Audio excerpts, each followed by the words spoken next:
science delusion is the belief that science already understands the nature of reality in principle, leaving only the details to be filled in. This is a very widespread belief in our society.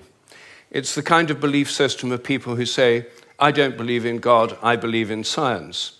It's a belief system which has now been spread to the entire world. But there's a conflict in the heart of science between science as a method of inquiry based on reason, evidence, hypothesis, and collective investigation, and science as a belief system or a worldview. And unfortunately, the worldview aspect of science has come to inhibit and constrict the free inquiry, which is the very lifeblood of the scientific endeavor. Since the late 19th century, science has been conducted under the aspect of a belief system or worldview, which is essentially that of materialism, philosophical materialism. And the sciences are now wholly owned subsidiaries of the materialist worldview. I think that as we break out of it, the sciences will be regenerated. What I do in my book, The Science Delusion, which is called Science Set Free in the United States, is take the 10 dogmas or assumptions of science and turn them into questions, seeing how well they stand up if you look at them scientifically. None of them stand up very well. What I'm going to do is first run through what these 10 dogmas are, and then I'll only have time to discuss one or two of them in a bit more detail. But essentially, the 10 dogmas, which are the default worldview of most educated people all over the world, are first that nature is mechanical or machine-like. The universe is like a machine, animals and plants are like machines, we're like machines. In fact, we are machines. We're lumbering robots, in Richard Dawkins' vivid phrase, with brains that are genetically programmed computers. Second, matter is unconscious. The whole universe is made up of unconscious matter. There's no consciousness in stars, in galaxies, in planets, in animals, in plants, and there ought not to be any in us either, if this theory is true. So a lot of the philosophy of mind over the last 100 years is trying to prove that we're not really conscious at all. So the matter's unconscious, then the laws of nature are fixed. This is dogma 3. The laws of nature are the same now as they were at the time of the Big Bang, and they'll be the same forever. Not just the laws, but the constants of nature are fixed, which is why they're called constants. Dogma 4, the total amount of matter and energy is always the same. It never changes in total quantity, except at the moment of the Big Bang, when it all sprang into existence from nowhere in a single instant. The 5th dogma is that nature is purposeless. There are no purposes in all nature, and the evolutionary process has no purpose or direction. Dogma 6, biological heredity is material. Everything you inherit is in your genes, or in epigenetic modifications of the genes, or in cytoplasmic inheritance. It's material. Dogma 7, memories are stored inside your brain as material traces. Somehow everything you remember is in your brain in modified nerve endings, phosphorylated proteins. No one knows how it works, but nevertheless, almost everyone in the scientific world believes it must be in the brain. Dogma 8, your mind is inside your head. All your consciousness is the activity of your brain and nothing more. Dogma 9, which follows from dogma 8, psychic phenomena like telepathy are impossible. Your thoughts and intentions cannot have any effect at a distance because your mind's inside your head. Therefore, all the apparent evidence for telepathy and other psychic phenomena is illusory. People believe these things happen, but it's just because they don't know enough about statistics, or they're deceived by coincidences, or it's wishful thinking. And dogma 10, mechanistic medicine is the only kind that really works. That's why governments only fund research into mechanistic medicine and ignore complementary and alternative therapies. Those can't possibly really work because they're not mechanistic. They may appear to work because people would have got better anyway, or because of the placebo effect. But the only kind that really works is mechanistic medicine. Well, this is the default worldview, which is held by almost all educated people all over the world. It's the basis of the educational system, the National Health Service, the Medical Research Council, governments, and it's just the default worldview of educated people. But I think every one of these dogmas is very, very questionable. And when you look at it, they fall apart. I'm going to take first the idea that the laws of nature are fixed. This is a hangover from an older worldview before the 1960s, when the Big Bang theory came in. People thought that the whole universe was eternal, governed by eternal mathematical laws. When the Big Bang came in, then that assumption continued, even though the Big Bang revealed a universe that's radically evolutionary, about 14 billion years old, growing and developing and evolving for 14 billion years, growing and cooling, and more structures and patterns appear within it. But the idea is all the laws of nature were completely fixed at the moment of the Big Bang, like a cosmic Napoleonic code.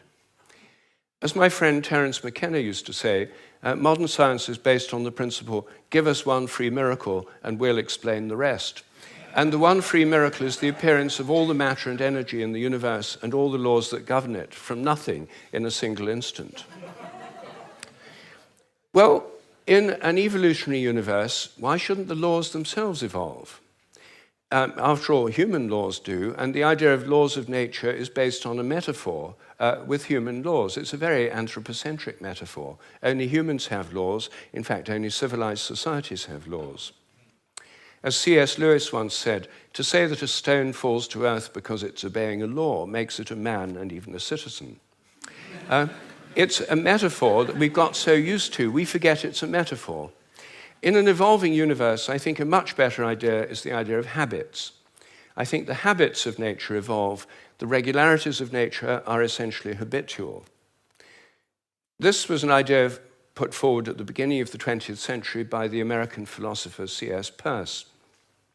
And it's an idea which various other philosophers have entertained, and it's one which I myself have developed into a scientific hypothesis, the hypothesis of morphic resonance, which is the basis of these evolving habits.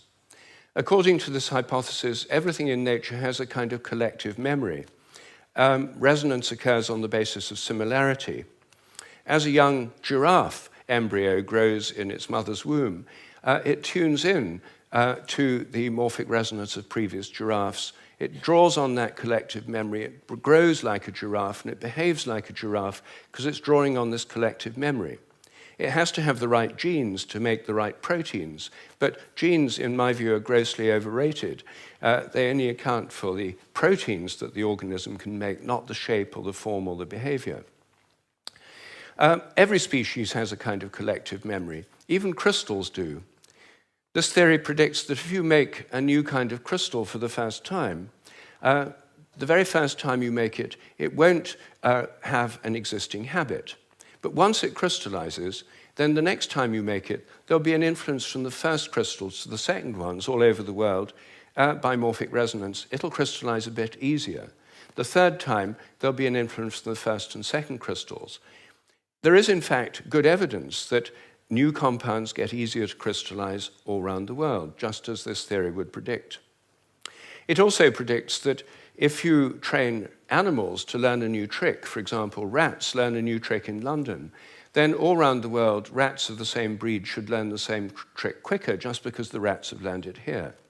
And surprisingly, there's already evidence that this actually happens. Anyway, that's my own hypothesis in a nutshell of morphic resonance. Everything depends on evolving habits, not on fixed laws. But I want to spend a few moments on the constants of nature too, because these are, again, assumed to be constant. Things like the gravitational constant, the speed of light, are called the fundamental constants. Are they really constant? Well, when I got interested in this question, I tried to find out. they're given in physics handbooks. Handbooks of physics list the existing fundamental constants, tell you their value. But I wanted to see if they'd changed, so I got the old volumes of physical handbooks. I went to the Patent Office Library here in London, and they're the only place I could find that kept the old volumes. Normally people throw them away when the new values come out. They throw away the old ones. When I did this, I found that the speed of light dropped between 1928 and 1945 by about 20 kilometers per second. It's a huge drop because they're given with errors of only fractions of decimal points of error. And yet, all over the world, it dropped, and they were all getting values very similar to each other with tiny errors. And then in 1945, it went up, 48, it went up again. And then people started getting very similar values again. I was very intrigued by this, and I couldn't make sense of it. So I went to see the head of metrology at the National Physical Laboratory in Teddington. Metrology is the science in which people measure constants. And I asked him about this. I said, what do you make of this drop in the speed of light between 1928 and 1945? And he said, oh dear, he said, you've uncovered the most embarrassing episode in the history of our science. So I said, well, could the speed of light have actually dropped? And that would have amazing implications if so. He said, no, of course it couldn't have actually dropped. It's a constant. So, well then how do you explain the fact everyone was finding it going much slower during that period? Is it because they were fudging their results to get what they thought other people should be getting, and the whole thing was just produced in the minds of physicists? We don't like to use the word fudge. I said, well, what do you prefer? He said, well, we prefer to call it intellectual phase locking.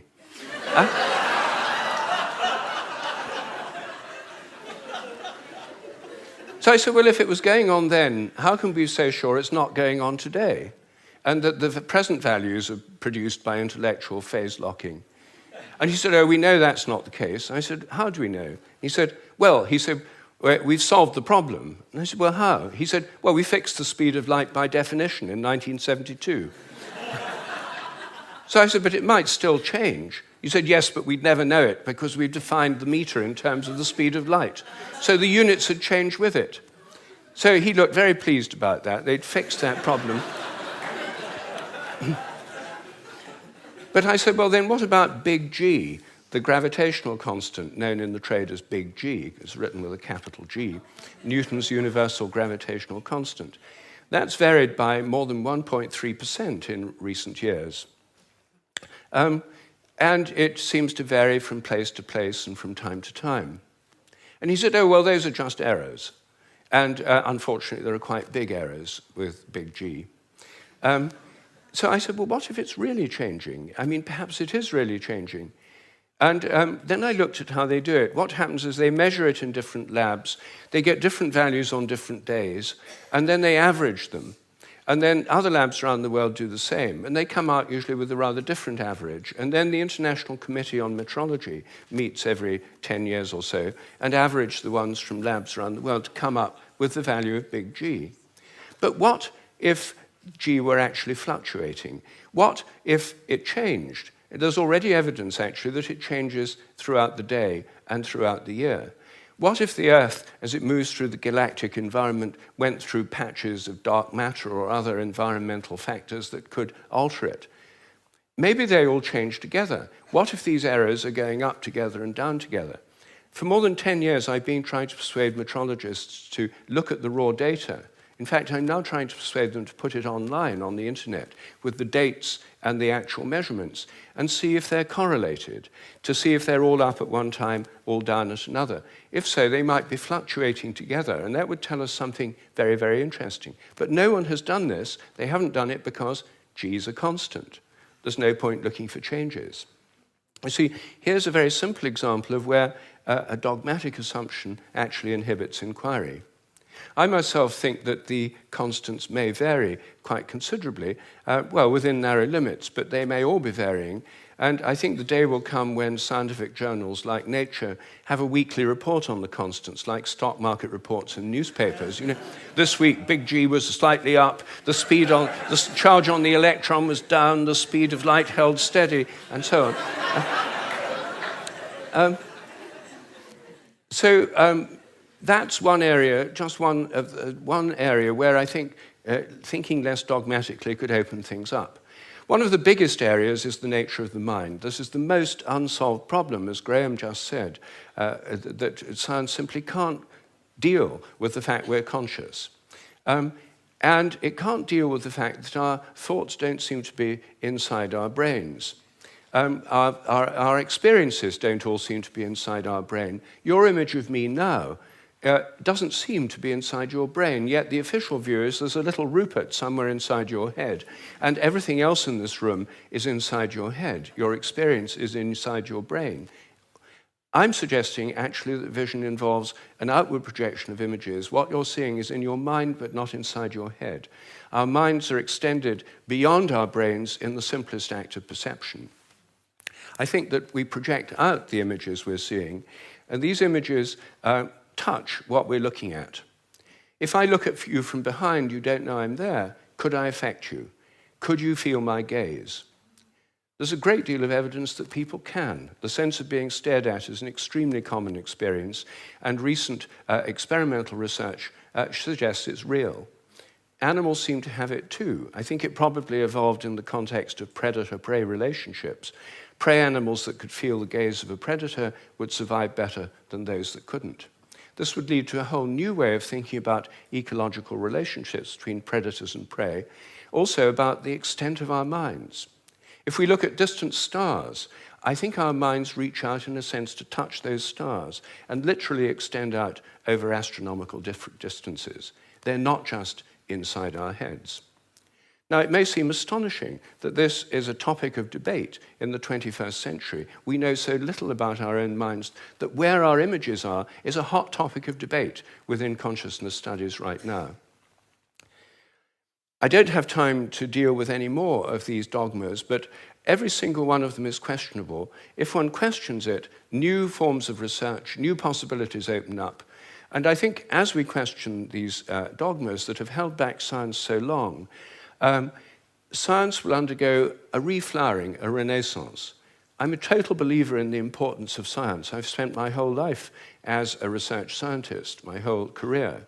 But I think by moving beyond these dogmas, it can be regenerated. Once again, it can become interesting and, I hope, life-affirming. Thank you.